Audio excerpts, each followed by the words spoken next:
Bismillahirrahmanirrahim. Alhamdulillah. Wassalatu wassalamu ala Rasulillah wa ala alihi wa sahbihi wa man wala. Ashhadu an la ilaha illallah wahdahu la syarika lah wa ashhadu anna Muhammadan abduhu wa rasuluhu, amma ba'd. Anak-anak masuk.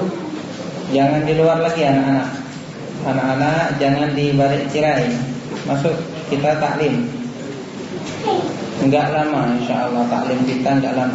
Duduk yang benar. Duduk yang benar, dengarkan faedah, catat faedah. Enggak lama. Mudah taklim itu, tinggal duduk, catat, dengarkan faedah, dapat pahala. Barakallahu fikum. Tidak boleh main, tidak boleh ribut. Paham dong?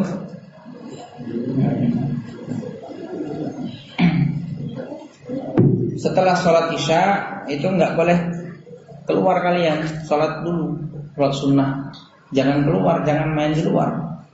Duduk di sini, dengarkan sholat sunnah. Habis sholat sunnah duduk, duduk aja. Barakallahu fikum.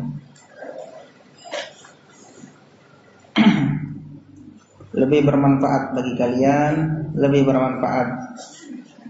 Ilmu itu memberikan manfaat kepada kita semua. Kita masuk pada al-hadithul khamisah asyar, hadith yang ke-15 dari kitab Taysirul Allam bi Syarhi Umdatil Ahkam. An Abi Qatadah Al-Harits bin Rib'i al-Ansari radhiyallahu anhu anna an-nabiy sallallahu alaihi wasallam qala la yumsikanna ahadukum dzakarahu bi yaminihi wa huwa yabulu wa la yatamassah min al-khala'i bi yaminihi wa la yatanaffas fil ina'i. Dari Abu Qatadah Ibnu Rib'iyyin Al-Ansari radhiyallahu anhu bahwa Nabi sallallahu alaihi wasallam bersabda, janganlah salah seorang dari kalian memegang kemaluannya dengan tangan kanannya dalam keadaan kencing. Ketika kencing, kita tidak boleh memegang kelamin dengan tangan kanan, tidak dibolehkan. Bagaimana memegangnya dengan tangan kiri? Pegang dengan tangan kiri, tangan kanan digunakan untuk mengambil air untuk menyiram. Wala yatamassah minal khala'i biyaminihi. Demikian pula tidak boleh cebok dengan tangan kanan. Wala yatanaffas fil ina, dan tidak boleh bernapas di dalam bejana. Ketika minum tidak boleh bernapas. Minum 1 teguk, 2 teguk, 3 teguk, habiskan. Barakallahu fikum. Jangan bernapas diminum. Ambil air, gelas, minum. Bernapas tidak dibolehkan. Dilarang di dalam Islam. Yang demikian itu. Bernapas di gelas ketika minum. Barakallahu fikum. Demikian pula ketika makan, misal panas, jangan ditiup. Jangan ditiup. Jadi bagaimana? Dikipas. Ambil kardus atau yang semisalnya. Kalau nggak punya kipas angin, kalau ada kipas angin, pakai kipas angin. Barakallahu fikum. Al-makna al-ijmali, makna secara global dalam hadis ini. Yastamilu hadzal haditsu syarifu ala 3 jumal. Hadis yang mulia ini mencakup 3 kalimat. Minan nasaihil ghaliyah, dari nasihat-nasihat yang mahal, wal fawaidis tsaminah, dan faedah-faedah yang sangat berharga. Allati tuhzibul insan, yang membimbing manusia, wa tujannibul akdzar wal adrar wal amrad, dan menjauhkan mereka dari kotoran-kotoran, kemudaratan-kemudaratan dan penyakit-penyakit. Fal'ula wa tsaniyah, yang pertama dan kedua, bimbingan pertama dan kedua di dalam hadis ini, alla yamussa dzakarahu hala baulihi, tatkala kencing tidak boleh memegang kemaluannya. Wala yuzilun najasa, dan menghilangkan najis minal kubul, dari kubul itu belakang, awid dubur yang depan, biyamini, dengan tangan kanan. Tidak dibolehkan. Memegang kemaluan tatkala kencing dengan tangan kanan tidak dibolehkan. Demikian pula membersihkan najis yang ada pada yang tempat keluarnya kotoran itu, baik dari depan ataupun dari belakang, dengan tangan kanan tidak dibolehkan. Li'anna al-yadal yumna u'iddat lil asya'i thayyibah, karena tangan kanan ini digunakan untuk perkara-perkara kebaikan, perkara-perkara yang baik-baik, perkara-perkara yang sehat-sehat. Tangan kanan mulia, tangan kanan. Wa mubasyaratil asya al-marghubi fiha, dan untuk menyentuh sesuatu yang diinginkan oleh jiwa. Kal akli wasyarab, seperti makan dan minum. Lagi ingin makan harus dengan tangan kanan. Minum harus dengan tangan kanan. Boleh tidak minum tangan kiri, boleh tidak makan tangan kiri, tidak dibolehkan. Kalau orang makan tangan kanan, makan tangan kiri, atau minum tangan kiri, berdosa atau tidak? Berdosa. Subhanallah. Remeh kelihatannya, cuma ngambil minum. Loh, kok minum aja dosa? Iya, minum aja bisa berdosa. Kapan itu? Kalau menyelisihi syariat Islam, menyelisihi bimbingan Nabi sallallahu alaihi wasallam, menyelisihi perintah Nabi sallallahu alaihi wasallam. Minum bisa berdosa, makan bisa berdosa. Barakallahu fikum. Makan tangan kanan, minum pun tangan kanan. Bukan makan tangan kanan, minumnya tangan kiri. Kan bersih jadi gelasnya, karena tangan kiri belum kena nasi, jadi bersih. Maka kita minum tangan kiri. La, tidak seperti ini. Nabi SAW mengatakan kul biyaminika, makan dengan tangan kanan. Demikian pula wa idza syariba falyashrab biyaminihi. Nabi SAW mengatakan kalau kalian minum dengan tangan kanan, tidak boleh tangan kiri. Nabi SAW mengatakan fa inna syaitan ya'kulu wa yashrabu bi shimalihi, karena sesungguhnya syaitan makan dan minum dengan tangan kiri. Berarti kita menyerupai syaitan kalau minum tangan kiri, kalau makan tangan kiri. Nah, petunjuk yang seperti ini sedih kita, banyak dilanggar oleh kaum muslimin. Biasa saja mereka kalau minum aqua, minum Fanta, minum teh botol tangan kiri, biasa, bukan perkara yang besar bagi mereka. Karena mereka tidak belajar agama, tidak mengetahui hukumnya. Karena mereka tidak mau belajar. Sedih kita kalau melihat kebanyakan kaum muslimin pada zaman sekarang ini menyepelekan perintah yang seperti ini. Tidakkah dia sadar bahwa yang demikian itu dosa? Karena melanggar ajaran Nabi Muhammad SAW, melanggar perintah Nabi Muhammad SAW. Wah, apa keras sekali? Masa minum dosa, makan dosa? Keras sekali itu kamu itu. Enggak. Kita mengikuti apa yang ada dalam Islam. Mengikuti apa yang ada di dalam Islam, bukan keras ya. Itulah bimbingan Islam. Bukan kita yang keras ya. Kita tidak keras. Barakallahu fikum. Kita mengikuti bimbingan Islam. Akan tetapi yang demikian ini karena kelalaian mereka. Karena kelalaian mereka. Enggak keras kok. Mudah kok mengamalkannya. Mudah enggak makan tangan kanan? Mudah. Mudah enggak minum tangan kiri? Mudah. Dari mana mau dikatakan keras? Dari mana mau dikatakan kaku? Tidak kaku, malah mudah. Ambil tangan kanan, makan. Ambil sesuatu dengan tangan kiri, minum. Dengan tangan kanan, kanan, minum. Mudah. Barakallahu fikum. Karena yang makan dengan tangan kiri ini siapa? Syaitan. Minum dengan tangan kiri ini siapa?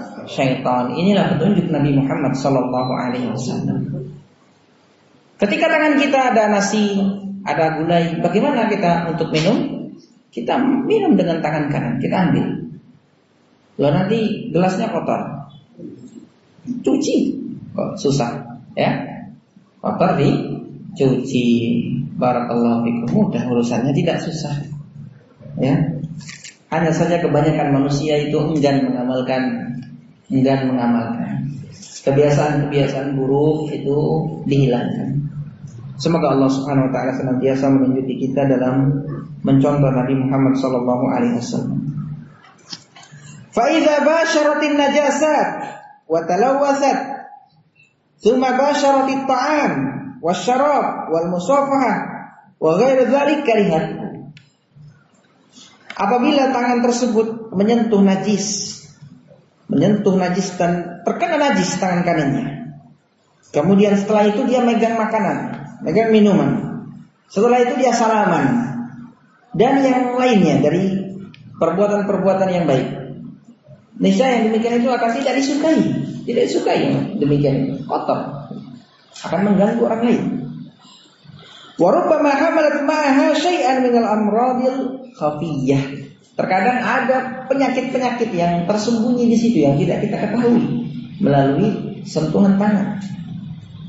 Barakallahu fikum. Maka dari itu keindahan Islam, kemuliaan Islam, kesempurnaan Islam, kemaslahatan yang ada dalam Islam memerintahkan dengan tangan kiri ketika cebok, ketika menyentuh kemaluan tatkala buang air kecil.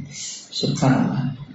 Karena yang kanan ini kita gunakan untuk salaman, kita gunakan untuk makan. Nah, kalau kita menggunakan tangan kanan untuk melakukan perbuatan-perbuatan tadi, cebok atau yang lainnya, niscaya akan terdapat kemudaratan. Itulah indahnya syariat Islam. Wasaniyah, wasalitsah, faedah yang ketiga. An-nahyu 'anit tanaffus fil ina alladhi yashrabu minhu. Dilarang bernapas di gelas untuk dia minum, bernapas. Bisa ya? Paham ya? Tergambar ya? Ambil gelas, minum, kemudian bernapas di gelas ini. Nah, yang seperti ini tidak dibolehkan. Lima fi dzalika minal adrar al-katsira, karena yang demikian itu terdapat banyak kemudaratan. Allati minha takrihuhu lisyarib ba'dahu. Di antara kemudaratannya adalah orang yang minum setelahnya itu enggak suka. Wah, dia sudah bernapas, gelas tinggal satu itu lagi, yang lain kotor semua. Enggak jadi minum lah. Kenapa? Dia bernapas di gelasnya. Akhirnya membuat orang lain tidak minum. Ini di antara kemudaratannya. Kama annahu qad yakhruju min anfihi ba'dul amrad allati talawwasat al-ma fatanqulu ma'ahu al-adwa idza kana asy-syarib al-mutanaffis maridan. Sebagaimana juga keluar dari hidungnya sebagian penyakit, beberapa penyakit yang tercampuri dengan air, maka dengan sebab itu bisa berpindah penyakit dengan izin Allah Subhanahu wa ta'ala. Sebagaimana orang minum yang bernapas itu, apabila orang yang minum yang bernapas tadi sakit, misal dia pilek ya, atau penyakit-penyakit yang lain. Waqad yahsulu minat tanaffus hara syarab darar ala syarib. Dan bisa jadi memudaratkan orang yang minum. Orang yang minum itu, yang dia lagi minum, bisa jadi memudaratkan dia. Hina ma yadkhulun nafas alma wa yakhruju minhu, tatkala dia bernafas di air tersebut, di gelas tersebut. Wasyari'u, syariat Islam, la ya'muru illa bima fihi al-khair was-salah. Ini pegang ini kaidahnya. Faedah yang sangat indah. Agama Islam tidaklah memerintahkan kecuali terhadap sesuatu yang di dalamnya terdapat kebaikan dan kemaslahatan. Itu pegangnya nih, kaidah yang ada dalam agama Islam. Tidaklah memerintahkan melainkan pada perkara yang di dalamnya terdapat kebaikan dan kemaslahatan. Itulah Islam. Wala yanha illa amma fihi dharar wal fasad. Dan tidaklah melarang kecuali dari melakukan Tidaklah agama Islam itu melarang kecuali dari perkara-perkara yang di dalamnya terdapat kemudaratan dan kerusakan. Setiap yang dilarang dalam Islam pasti terdapat kemudaratan, pasti terdapat kerusakan. Silahkan antum lihat larangan-larangan dalam Islam. Dalam Islam dilarang berbuat syirik. Kita lihat orang yang berlaku syirik, yang mempersekutukan Allah. Kita lihat bermudarat sekali. Di dunia sudah nampak kerugiannya. Seperti orang bodoh, orang yang tidak tenang, bergantung dengan jimat. Kalau nggak bawa jimat itu ada yang lain, ada yang beda. Rasanya jiwanya nggak tenang. Kalau nggak bawa batu, nggak bawa cincin, rasanya lain sekali. Wah, ada yang kurang. Nggak tenang jiwanya. Kita lihat orang yang bertauhid, tenang kemana-mana, tanpa jimat, tanpa kalung, tanpa peniti, tanpa gunting, tenang jalan, ya aman, hidupnya tenang. Nah, orang yang melakukan kesyirikan nggak tenang jiwanya. Wah, kurang, ada yang kurang. Wah, barakallahu fikum. Kita lihat kemudaratan yang berikutnya, kemudaratan yang lainnya. Seorang yang berzina, melakukan perbuatan zina. Apa kemudaratannya? Kemudaratan yang sangat besar. Sangat besar. Barakallahu fikum.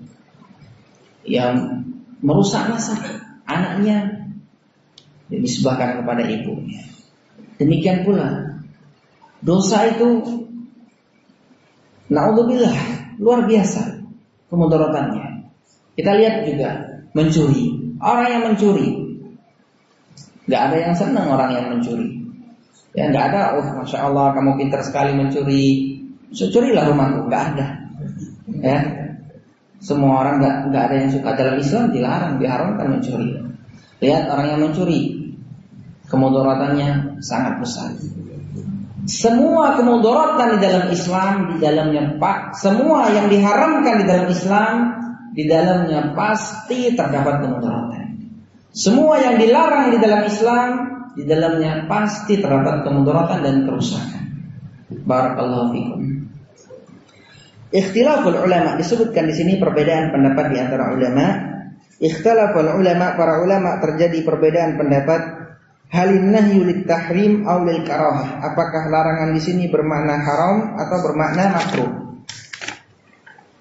Fadzahaba adh-dhahiriyah, ulama ahlul dhahir berpendapat haram akhdan bi dhahiril hadis, mengambil zahir hadis. Wa dhahaba al-jumhur, jumhur mayoritas berpendapat makruh ala annaha nawahin ta'dibiyah, karena ini larangan-larangan yang berkaitan tentang adab. Yang rajih wallahu alam adalah haram. Hukumnya haram. Karena al-aslu fil nahyi lit tahrim, hukum asal dalam larangan itu maknanya haram. Hukum asal dalam larangan maknanya haram. Sebagian mengatakan kalau larangan tersebut berkaitan tentang adab itu masuk dalam bab makruh. Tidak, kita katakan tidak. Kita kembali pada kaidah asal. Hukum asal dalam larangan bermakna haram. Barakallahu fikum. Karena di sini tidak ada dalil yang lain yang memalingkannya dari makna haram. Adapun mereka yang berpendapat yang mengatakan setiap yang berkaitan dengan adab, larangan-larangan tentang adab itu makruh, tidak benar yang demikian. Kita lihat orang yang tidak menutup diri ketika kencing, yang air kencingnya yang mengenai pakaiannya, mengenai mercik ya, percikan-percikan kencingnya. Di situ dilarang oleh Nabi Shallallahu Alaihi Wasallam orang yang tidak menjaga diri dari percikan-percikan kencingnya. Rasulullah SAW mengatakan, nanti kita lewati setelah hadis ini, la yastatiru minal baul, dia tidak menutup diri tatkala kencing. Dilarang oleh Nabi Shallallahu Alaihi Wasallam. Dan orang yang melakukan seperti ini ancamannya sangat keras. Di kubur nanti dia mendapatkan azab. Orang yang tidak menjaga diri tatkala kencing itu di kubur mendapatkan azab. Sebagaimana dalam hadis Ibnu Abbas. Nah, apakah akan kita katakan makruh hukumnya? Lah, tidak makruh. Dampaknya sangat besar. Apakah orang yang melakukan makruh diazab di kuburnya? Lah. Makruh itu yang lebih afdal ditinggalkan. Yang lebih afdal ditinggalkan. Kalau dilakukan tidak mengapa. Nah, dari hadis ini, hadis tentang larangan dari hadis yang menyebutkan bahwa orang yang tidak menjaga diri dari percikan-percikan kencing akan diazab di kubur, ini membantah pendapat yang mengatakan setiap larangan yang berkaitan dengan adab itu makruh. Ya, tidak demikian. Kita kembali pada kaidah asal, al-aslu fin nahyi lit-tahrim. Hukum asal dalam larangan adalah bermakna haram, kecuali ada dalil yang memalingkannya, dan tidak dijumpai dalil yang memalingkannya. Wallahu a'lam. Ma yu'khadhu minal hadis, yang diambil faedah dari hadis ini. Al-awwal, yang pertama, an-nahyu an masjid dzakar bil yumna halal baul. Dilarang menyentuh kemaluan dengan tangan kanan tatkala kencing. Asani, yang kedua, an-nahyu 'anil istinja bil yumna. Dilarang untuk cebok dengan tangan kanan. Asalis, yang ketiga, an-nahyu 'anit tanaffus fil ina. Dilarang untuk bernapas di bejana tatkala minum, di gelas. Ar-rabi, yang keempat, ijtinabul asya al-qadhirah. Menjauhi perkara-perkara yang kotor. Fa idza tarra ila mubasharatiha falyakun bil yasar. Apabila terdesak untuk menyentuhnya, maka sentuhlah dengan tangan kiri. Seperti sampah yang kotor, itu dengan tangan kiri. Diusahakan disentuh dengan tangan kiri. Al-khamis, yang kelima, bayanu syarafil yamin wa fadliha 'ala yasar. Memberikan penjelasan tentang kemuliaan tangan kanan dan keutamaannya daripada tangan kiri. Tangan kanan memiliki keutamaan yang besar. Tangan kanan memiliki kekuatan yang besar, tidak sama dengan tangan kiri. As-sadis, faedah yang keenam, al-i'tina'u bin nadhafati 'ammatan. Perhatian dengan kebersihan secara umum. La siyamal ma'kulat wal masyrubat. Terlebih lagi dalam urusan makan dan minum. Makan dan minum harus diperhatikan kebersihannya. Allati yahsulu min talwisiha darar fis sihhah. Kalau makan dan minum ini terjadi kotor, artinya tidak dijaga kebersihannya, akan memberikan kemudaratan dalam kesehatan. Asabi', faedah yang ketujuh, sumuwu syar'i, tingginya syariat ini, mulianya syariat ini. Haitsu amara bikulli nafi', tatkala memerintahkan segala sesuatu yang memberikan manfaat. Setiap perintah di dalam Islam pasti ada manfaatnya. Subhanallah, tidak mungkin agama Islam memerintahkan sesuatu yang sia-sia. Tidak ada dalam Islam. Dalam Islam semuanya bermanfaat. Wa hadzara min kulli dharrin, dan di dalam Islam ditahdzir, diperingatkan dari setiap yang membahayakan. Tingginya syariat Islam tatkala memerintahkan segala sesuatu yang memberikan manfaat dan menghati-hatikan dari segala sesuatu yang memberikan mudarat. Walhamdulillah, selesai kita dari hadis yang ke-15. Singkat ya, faedah yang singkat, jelas dan dipahami dari penjelasan Syekh Abdullah Al-Bassam rahimahullah ta'ala.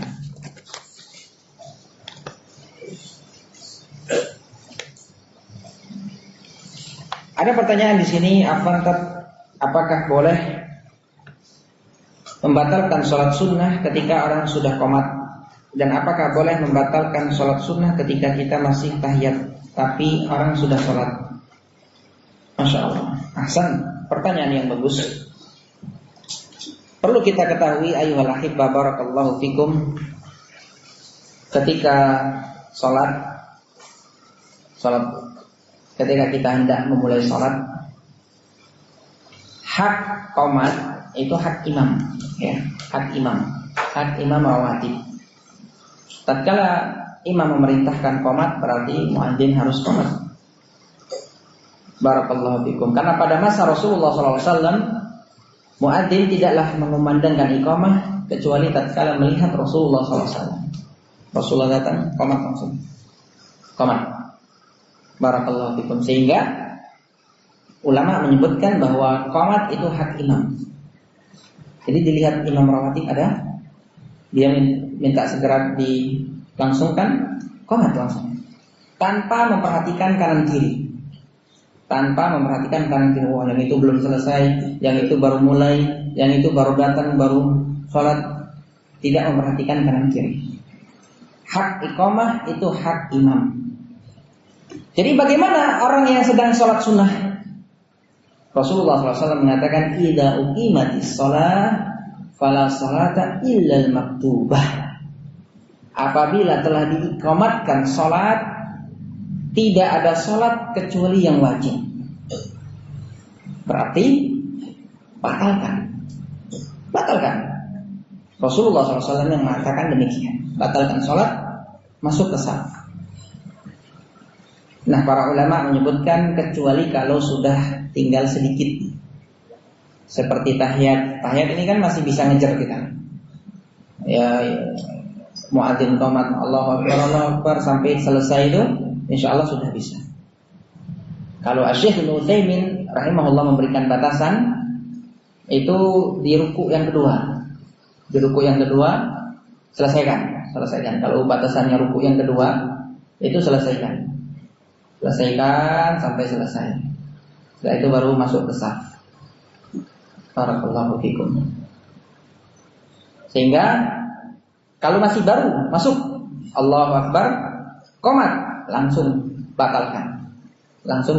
Karena Rasulullah SAW mengatakan, idza uqimatis shalah fala sholata illal maktubah. Kalau salat itu ditegakkan, kalau qomat sudah ditegakkan, maka tidak ada salat kecuali salat yang wajib. Berarti batalkan.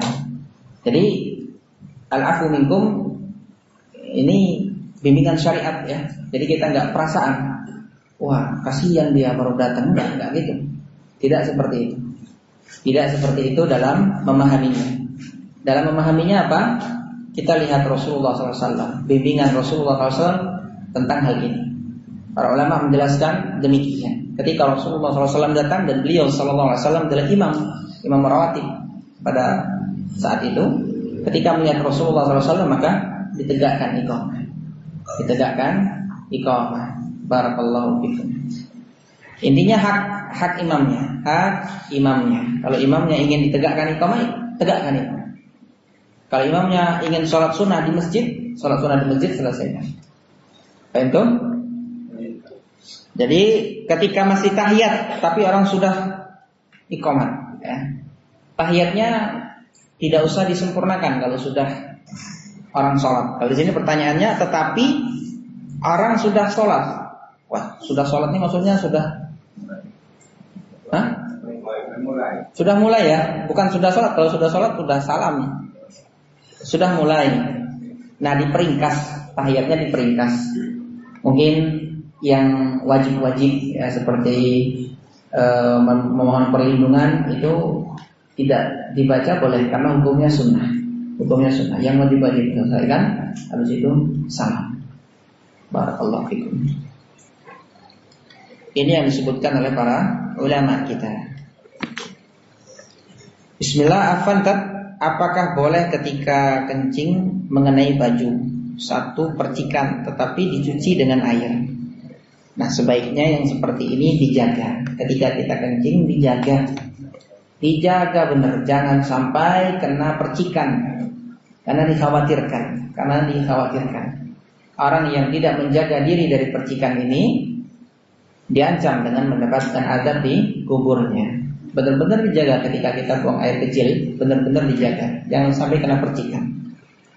Permasalahan kainnya terkena percikan itu lain lagi pembahasannya. Berarti pembahasannya kain ini boleh atau tidak dipakai sholat. Pembahasannya seperti itu. Boleh atau tidak dipakai sholat? Jawabannya tidak boleh karena ada najisnya. Bagaimana supaya bisa dipakai sholat? Dicuci, diambil air, dicuci, dibersihkan sampai tidak ada tersisa najis-najis lagi, baru dipakai sholat. Itu kalau pakaiannya cuma satu. Yang lebih afdolnya adalah ganti, ya. Ganti dengan pakaian yang bagus, yang lebih bersih, ya. Paham tuh? Nah, ada pertanyaan mungkin tentang pelajaran kita bisa dipahami? Kalau tidak ada yang ditanyakan, jazakumullahu khairan ala husni istima'ikum. Barakallahu fikum wa sallallahu ala nabiyyina Muhammad wa ala alihi wa sahbihi wa sallam. Subhanakallahumma wa bihamdik asyhadu an la ilaha illa anta astaghfiruka wa atubu ilaik. Wassalamualaikum warahmatullahi wabarakatuh.